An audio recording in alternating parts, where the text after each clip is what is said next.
kalau daripada pintu masuk korang akan nampak view yang ni. Belah kanan korang akan ada cermin, and then sebelah cermin akan ada cermin lagi.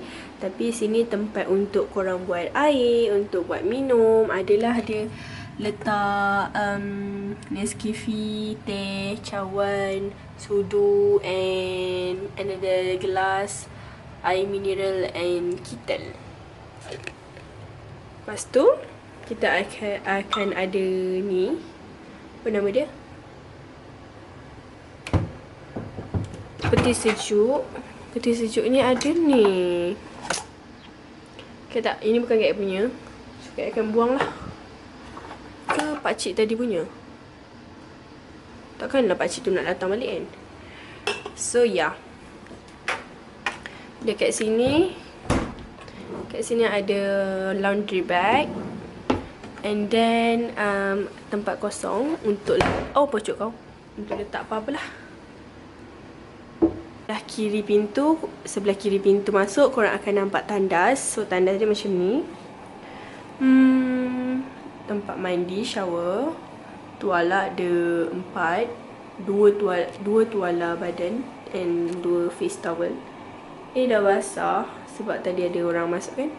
So ya, kat situ korang akan dapat, apa nama dia, korang akan dapat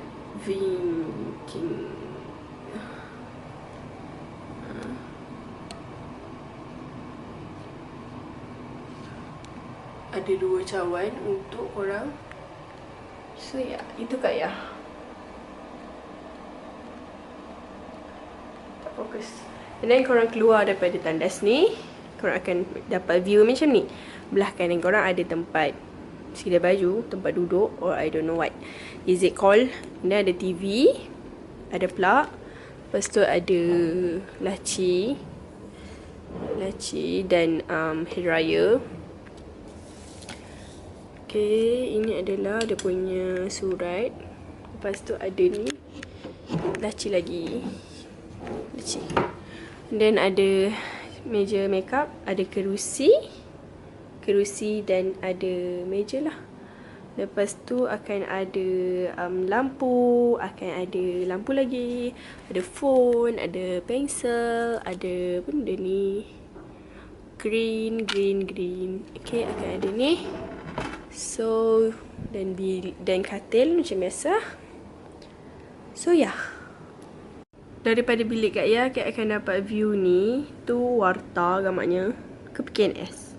Oh, PKNS tu PKNS. Lepas tu situ ada Pak Sen and Bangi Gateway, Bangi Central.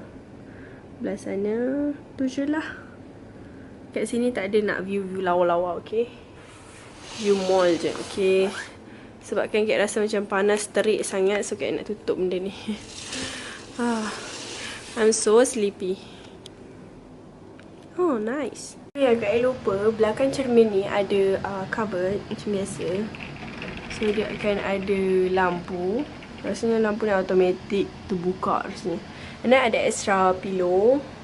Lepas tu ada sejadah, iron board, and iron dan bag Kak Ya. So ya, bawa keluar balik.